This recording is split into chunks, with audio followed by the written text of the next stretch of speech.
ছোট্ট একটুখানি করে বলে দিই, আজ 4 দিন হলো প্রতিদিন খালি একবার করে প্রচুর পরিমাণে গাছে ফুল এবং ফল,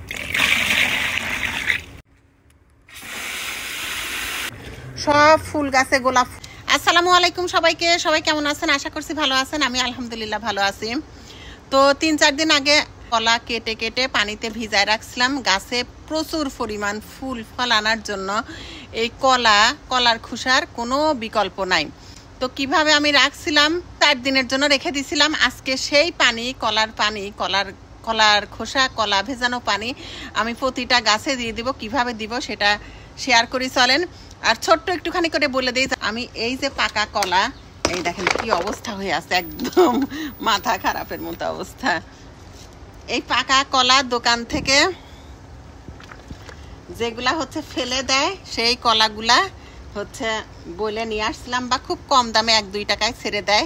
এইভাবে নিয়ে আসে ছোট ছোট করে কাটে আমি একটু কলাগুলা থেতলায় দিয়ে এইভাবে পানির মধ্যে রেখে দিয়েছিলাম। আজ 4 দিন হলো প্রতিদিন খালি একবার করে আসে আমি এভাবে একটু নাড়িয়ে দিছি।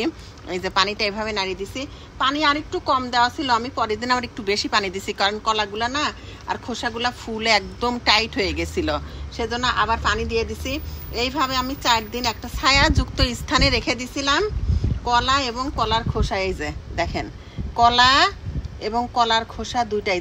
তো এখন এই পানির মধ্যে আমি 3-4 ডবল এক্সট্রা নর্মাল পানি মিশায় প্রতিটা গাছে গাছে দিয়ে দিব, একদম বিকাল বা সন্ধ্যার আগ মুহূর্তে। এখন আমার একদম সন্ধ্যার আগ মুহূর্তে এইটা আমি গাছে গাছে দিয়ে দিব। যদি এইটা আমি 1 গ্লাস পরিমাণ নেই, কারণ অনেক ঘন, দেখেন এখানে প্রায় 50-60টার মতো তার বেশি কলা আছে, বড় বড় যে কলাগুলা। তা আমি যদি এখানে 1 গ্লাস পরিমাণ এই পানি নেই, তাহলে নর্মাল পানি মেশাবো আমি 3-4 গ্লাস, এরকম করে এই গাছে গাছে দিয়ে দিব। তাতে কিন্তু প্রচুর পরিমাণে গাছে ফুল এবং ফল চলে আসবে, ফুল থেকে ফল চলে আসবে, প্রচুর ফুল ফল আসার জন্য এই কাজটা আমি 1 মাস পর পর বা 20-25 দিন পর পর কিন্তু এটা আমি করি, বুঝছেন না? মানে এই যে সামার যে থাকবে না পুরা 3-4 মাসে আমি 3 বার এরকম দিব, এরকম করে। তা আপনারাও কিন্তু গাছে প্রচুর পরিমাণ ফলন পাইতে চাইলে এইটা একটু কষ্ট করে দিয়ে দিন। এতে কিন্তু কোনো রকম পোকা বা কোনো ব্যাড স্মেল কিছুই বের হয় না, কারণ শুধু কলার ভেজানো। আর এই সারগুলা কিন্তু অবশ্যই সন্ধ্যার আগ মুহূর্তে দিবেন, একদম বিকাল বা সন্ধ্যার আগ মুহূর্তে দিবেন। তো যাই হোক চলেন দিয়ে দেই, দেখাই কিভাবে দেই। আপুর ভিডিওগুলো যদি ভালো লাগে বা উপকারে আসলে প্লিজ একটু ভিডিওগুলো শেয়ার করে দিয়েন। এই যে এই কলার খোসা ভেজানো পানি যদি আমি 2টা জগ নেই,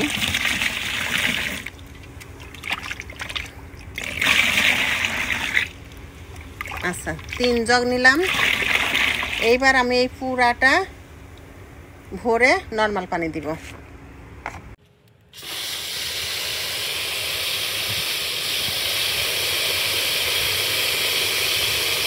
আর এই যে একদম বাকেটটা ভরে ফেলছি। অর্গানিক সারের কোনো কিন্তু মাপ নাই, একটু কম বেশি হলে কোনো সমস্যা নাই।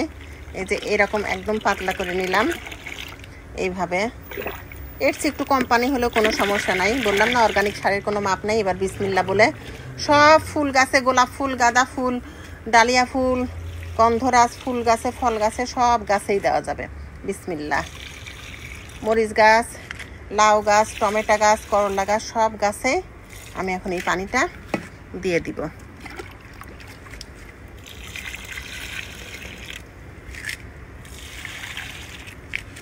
করলা গাছে দিয়ে আসি চলেন। তো এভাবে কিন্তু আপনারাও গাছে এই জৈব সার, কলার খোসার পানি দিয়ে প্রচুর পরিমাণে ফুল ফল আনতে পারেন। তো সবাই ভালো থাকেন। ভিডিওটা আজকের মতো এখানেই রেখে দিচ্ছি। আল্লাহ হাফেজ, আসসালামু আলাইকুম।